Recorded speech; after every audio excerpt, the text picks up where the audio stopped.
a quitté directement la scène. Par la suite, le recruteur Harris a communiqué avec le père de Gianni. Harris a déclaré que les performances de Gianni pouvaient être considérées comme celles du meilleur joueur de baseball du pays, puis a ajouté qu'il pourrait chercher des équipes pour Gianni, à condition qu'elles acceptent qu'il devienne son agent. Après avoir appris cette nouvelle, Gianni n'a pas hésité à choisir de coopérer avec Harris. Cependant, au bout de 2 semaines, Harris a dit à Gianni qu'aucune équipe dans le pays n'osait recruter un immigré clandestin, mais que Gianni pouvait participer à une compétition de sélection régionale, où de nombreux recruteurs d'équipes seraient présents. Mais à ce moment-là, le père a compris que c'était à la fois une opportunité et un risque, car l'identité de Gianni risquait d'être révélée. Malgré tout, le père l'a quand même encouragé à participer. Il s'est avéré que le père avait également été joueur de football professionnel. Parce que son père n'avait pas de statut légal, finalement, aucune équipe n'avait voulu le recruter. Ce genre de regret, il ne voulait pas que ses enfants le vivent à leur tour. Je vais faire tout ce qui est en mon pouvoir pour que tu aies une chance équitable de réaliser ton rêve.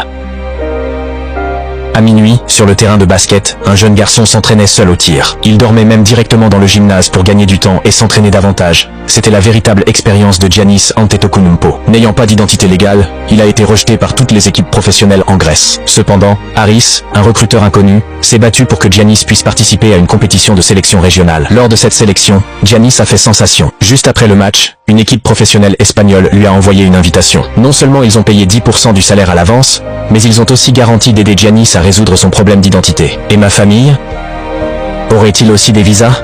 Je peux essayer de négocier. Je ne laisserai pas ma famille derrière moi. Face à l'attitude ferme de Giannis, Harris n'a eu d'autre choix que de retourner renégocier les conditions. Pendant que la famille de Giannis attendait des nouvelles, le recruteur qui l'avait précédemment rejeté est venu frapper à leur porte. Il a déposé 5 000 € et a promis d'aider leur famille à obtenir des permis de séjour légaux en Grèce, à condition que Giannis reste jouer en Grèce. Voyant que la famille de Giannis hésitait quelque peu, Paco leur a dit que l'équipe espagnole n'avait pas accepté leurs conditions et que Harris viendrait bientôt les persuader d'accepter que Giannis parte jouer seul en Espagne. Comment le savez-vous? Parce que je suis le numéro 1 dans ce pays, et que j'ai des yeux partout. Après avoir entendu cela, la famille s'est retirée dans une pièce pour en discuter. Face à l'offre de Paco, le père semblait quelque peu tenté car un permis de séjour légal était ce dont il rêvait. Mais Giannis et sa mère ont dit que Harris les avait beaucoup aidés, et qu'ils ne pouvaient pas l'abandonner ainsi. Après discussion, ils ont rejeté l'offre de Paco en face à face. Paco, se sentant quelque peu embarrassé, a proféré une menace sévère. Je peux faire en sorte que personne ne les signe. Peu après, Harris est arrivé en trombe. Comme Paco l'avait dit, l'équipe espagnole n'avait pas accepté leurs conditions, mais la bonne nouvelle était que si Giannis signait avec l'équipe en Espagne, il pourrait participer à la draft NBA. Une fois Giannis sélectionné, leur famille pourrait se réunir aux États-Unis. Je n'allais pas directement en NBA avant. Il n'y a que 2 voies d'accès à la draft NBA.